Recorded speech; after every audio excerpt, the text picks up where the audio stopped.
উনি সকালবেলা উঠে আল্লাহর নাম নিয়েই চাঁদাবাজি শুরু করে। ঢাকা আটে এই ধরনের দাউদ ইব্রাহিমরা চলে এসেছে। সরকারি চাকরিজীবী রয়েছে যারা, তাদের পে স্কেল জমিতে সমস্যা রয়েছে।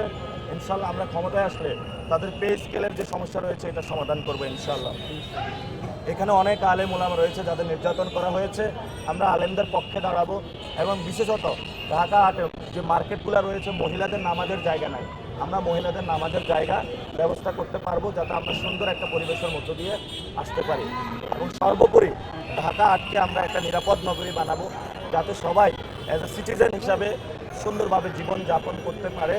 এবং আমরা এটা মডেল হয়ে পুরো বাংলাদেশে ইনশাল্লাহ আমরা ছড়িয়ে দিব। আর আরেকটি বিষয় রয়েছে, গতকালকে একজন বলেছেন সকালবেলা ঘুম থেকে উঠে আল্লাহর নাম নিয়ে তারপরে নাকি আমি একজনের নাম বলি, আল্লাহর নাম নেওয়ার আগেই একজনের নাম নেওয়া বলে। তো এখানে একজন সম্মানিত, সমাজের সবচেয়ে সম্মানিত ব্যক্তি রয়েছেন এবং তাকে সমাজের সবাই শ্রদ্ধা করে এবং সমাজের সবচেয়ে উনি উপরস্থ কর্মকর্তা ব্যক্তি। উনি সকালবেলা উঠে আল্লাহর নাম নিয়েই চাঁদাবাজি শুরু করে, সন্ত্রাসী শুরু করে, দুর্নীতি শুরু করে। তো যারা সকালবেলা উঠেই নামাজ পড়েই চাঁদাবাজি শুরু করে এবং রাত পর্যন্ত তাদের চাঁদাবাজি কর্মকাণ্ড চলে, আমরা দোকানদার ভাইদের উদ্দেশ্যে বলব, সকালবেলা উঠেই আপনারা কমিটি গঠন করবেন।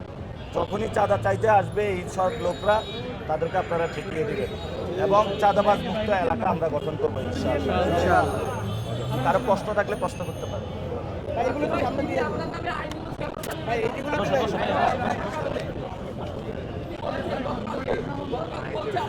আমরা একটা ঢাকা আটে অনেকগুলা অসভ্য মানুষদের পাল্লা করেছি, যাদের সভ্যতা বলতে কিছু নাই। তারা কথা বলে গ্যাংস্টারদের ভাষায়, তারা কথা বলে আইয়ামে জাহিলিয়াতে মানুষ যেভাবে হলো কর্মকাণ্ড চালিয়েছে সেইভাবে। এখন তো যুগ পরিবর্তন হয়েছে, সেই কত হিজরি ছিল, রাসূল পরিবর্তন করে দিয়েছিল সবকিছু। আমাদের মনে হচ্ছে কিছু আইয়ামে জাহিলিয়াতের লোকদের সাথে এসে আমরা পড়েছি। আমরা আইয়ামে জাহিলিয়াত থেকে ঢাকা আটকে ইনশাল্লাহ মুক্ত করব।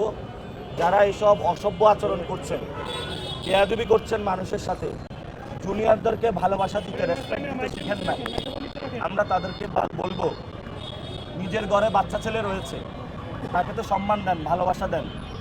যেভাবে কথা বলছেন ঘরেও তো মনে হয় যারা আছে তাদেরকে সম্মান দিতে জানেন না।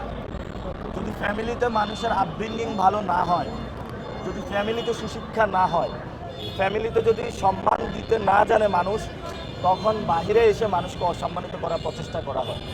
তা আমরা বলবো একটা আইয়ামে জাহিলিয়াতে আছি, অসভ্য মানুষদের আমরা পাল্লা করেছি, আমরা তাদেরকে সভ্য করার চেষ্টা চালিয়ে যাব এবং ভোটের মাধ্যমে আপনারা তাদেরকে সভ্য করবেন। ভোটের মাধ্যমে আগামী 12 তারিখে আমরা আইয়ামে জাহিলিয়াত থেকে মুক্ত হতে চাই।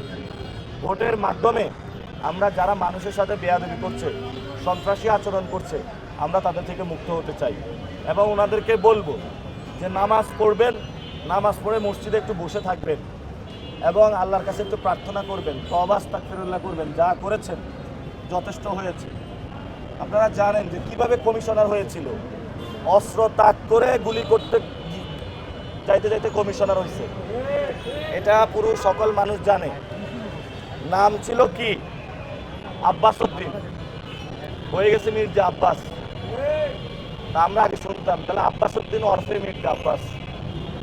তারপরে আপনারা শুনেছেন যে পাকিস্তানের একজন গ্যাংস্টার আছে দাউদ ইব্রাহিম, ঢাকা আটে এই ধরনের দাউদ ইব্রাহিমরা চলে এসেছে।